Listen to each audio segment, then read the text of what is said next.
Okay, hey, we're in the Caucasus now, I guess you would call this. We need oil. We need to take oil fields, all right? So we're playing, well, we've already played it. This is a six-turner. And scenario N, Nal'chik-Ordzhonikidze operation, whatever. The no operation, scenario N in fall Blau. All right, Germans start pretty much along the river line up here. And these are all town and city objectives in this game. You get so many points for having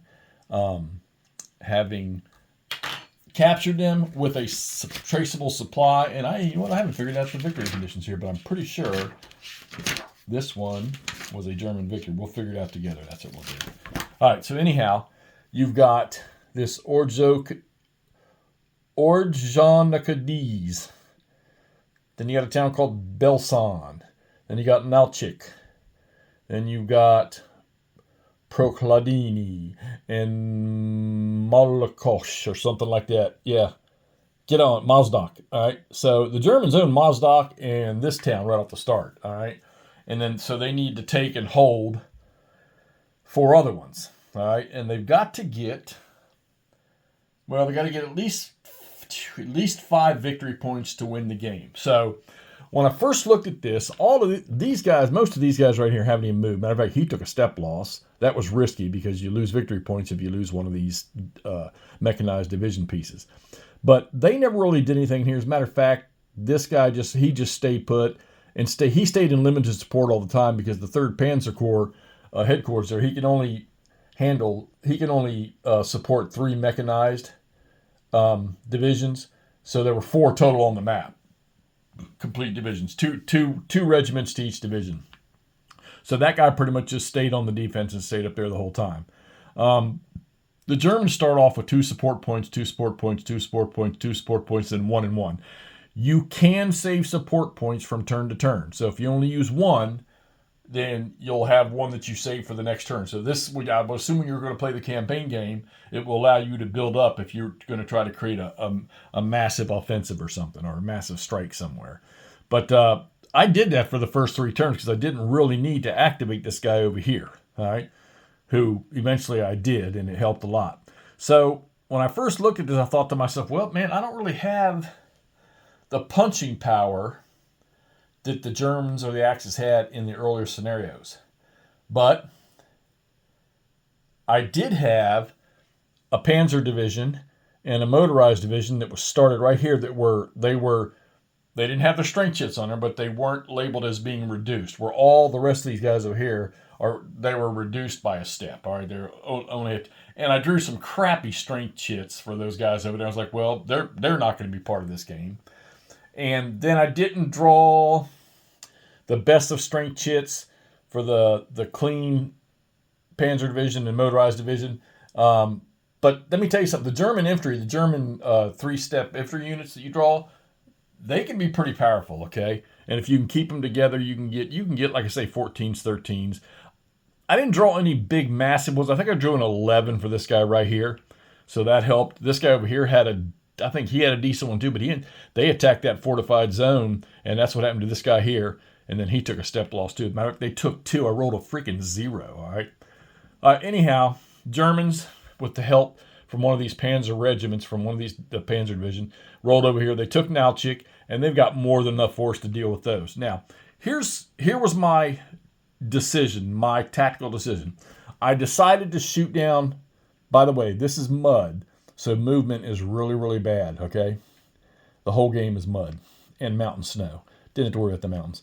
But I decided to shoot down this side of the river and strike the Soviet units that were here. I think here. Anyhow, I took a risk and did a mobile assault right off the bat and got lucky. Got a good die roll. Actually, I think I killed one of the units. Where's my chart? No, I chased one off. And then I had another one that on this side of the river, because of this and these guys advancing, I think I got like a DR3 or something. And we ran down and chased them down. And then I think it sort of hemmed in a unit that was sitting over here. And we got a good attack on him. So I'd say the first 2 turns, the dice rolls for the German attacks were 95% in their favor. So by the end of turn 2, we're all the way down in here, okay?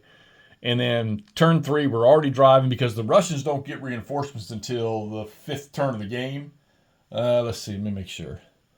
Turn 43 and turn 44. No, so the 4th turn of the game and then the 5th turn of the game. And the Germans get 2 infantry units up in here right off the bat. Let's see, they got, and that's it. That's all they get on the 2nd game turn. These guys, and they came in up here and they helped them now to talk. And once they took this over here, all they need to do is go on the defensive and make sure they could trace supply off these 2 roads, which that was no problem because there wasn't enough Russian force over there to, even though that's a 4 infantry, there wasn't enough. And they don't get any air power until the 4th turn. The Germans only get 1 for the first 3 turns. On the 4th turn, nobody has any, and then it flips. The Russians get 1 for the last 2 turns, and the Germans don't get anything. So, and I was reading the designer's notes, really just read the first comment about this in the scenario that the Germans are sort of strapped for time. Well, it didn't, like I say, with the initial attacks I got on the first 2 turns, the die rolls, it ended up being fairly easy for them to get all the way down here. And they were able to get here so fast that Russian reinforcements could not quite get, they weren't coming on the board yet to be able to do anything. Thought about how could I pull guys out of here, which you can see I ended up pulling 2 guys out of here, trying to pull them back. But once these motorized divisions and the Panzer Division and the infantry got in down here and they took these 2 hexes down here, these guys, when they came in, they attacked 2 turns in a row. The first turn, they had their best odds, and they failed badly and ended up having to fall back. And you see, they even got an A infantry unit here, okay? And what did he have? He actually had a pretty, I think he had an 11 or something like that.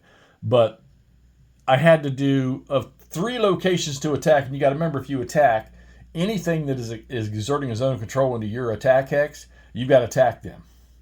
So not quite a soak off, but one of the attacks was not very great odds, and then these guys are in a city, so that makes it even harder. And with the only 1 air point for the Russians on the last 2 turns, well, as you can see, they epically failed. This guy got chased off. They got chased off with a step loss. They got chased off in their armor unit, the supporting armor they had. It got destroyed. Same thing with these guys here. They got chased off. And you can see the casualties sitting over here, right in here. The Germans lost 2 of their armor things. When you take a loss, your mechanized takes the first one. Armor, I think, in particular, takes the first loss. It's one of those. It's mechanized or armor. I can't remember. But anyhow, we own all the objectives.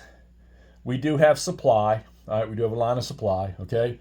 Thanks to these guys holding that road right there. But units to the headquarters. And then the headquarters, you can go 3 hexes to any railroad, or minor road, major road, or railroad. So, 1, 2, 3, or, either way. So they're clear all the way back. So everybody's going to be in supply, all the objectives. So the victory count for these things is in supply, be able to trace supply for this one here's 4. All right. And then for Mozdok's 1, so there's 5. Let's see. For Beslan, which is right here, there's 1, so that's 6. For Prokladini, that's 1. They still in that, so that's 7. And then for Nal'chik, that's 2, so 8, 9. So we went 4, 5, 6, 7, 8, 9. 9 victory points, and 9 victory points. The Axis player has more than 7 victory points as the German major victory. All right?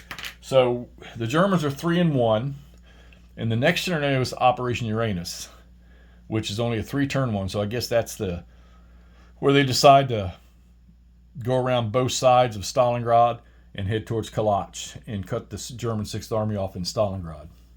I'm still never going to understand why they didn't allow Paulus to pull out of there initially and, rebuild. Because I'm sure Hitler would have had him gone after it again in the spring anyhow. So, but anyhow, that'll be the next scenario. So we got a German major victory on this. I think that's the 2nd major victory of the 4 scenarios. The Soviets have won 1 and the Germans had a minor, I guess. So, but this one here, like I say, if you can't piece together those attacks, and like I say, I knew fighting this was just not going to be an option. And my best opportunity with I had that armored Panzer Division and Infantry Division, Motorized Division sitting in here, was to come down. And then, like I say, in the mud, crossing these minor rivers is a pain in the butt because your mechanized are burning 2 for every clear hex, and then 2 for a minor river, and then you figure 2 for a mobile assault plus the terrain they're going into. All right, it was slow moving, but once they cleared out what was in here, it was just a clean shot. Even on the road, I think mechanized is 2 in mud, but they were able to dash down here and, like I say, take that farthest southern point city. But good little scenario in. Worse attack rolls might change this. I kept looking at those Russian reinforcements saying, yeah, they're going to pack a little bit of a punch, but it didn't work out because the Germans got to the right location. They built a line. Zones of control sort of influenced how the attacks had to go. There was just no ganging up on one, because you can see right here, the only unit they could have ganged up on would have been getting around this guy here, but they only got 2 reinforcements came in from down here, and they were just 3 strength point infantry units, 2 of them, and they came in at different times. Your best chance was when this A and this B and the armor that they had with them came on, and there was just no way. They got into the attack on the first turn, but there was no way they were going to drive those strong units out there unless, like I say, they rolled like an 8 or 9 on their dice roll, and that did not happen. Russians did a good defense up in here, but they had the terrain advantage and the fortified zones in hills and woods. These guys, not so much over here. By taking that 1 Panzer regiment over this way and adding the infantry that came on and massing on that place right there, they took that pretty handily. Didn't have to use the German air. I think I saved all the air for down in here initially, and then to take that town initially. And that was really the only time I had the air was of any value to me. Did I need it? Yeah, I did need it on the city one. But like I say, the Russians hadn't got their reinforcements yet. All right, so that's scenario in. German major victory from Compass's Fall Blau. Greg, you knocked it out of the park. I love this, man. I can't wait to move on to the next one. I've got car call battles, and I've got Spring Prelude now. Spring Prelude is punched, clipped, and ready to play. So we'll see what comes up next. But now we're moving on to scenario U, Operation Uranus, and we'll update you once we get that played. Talk to you soon.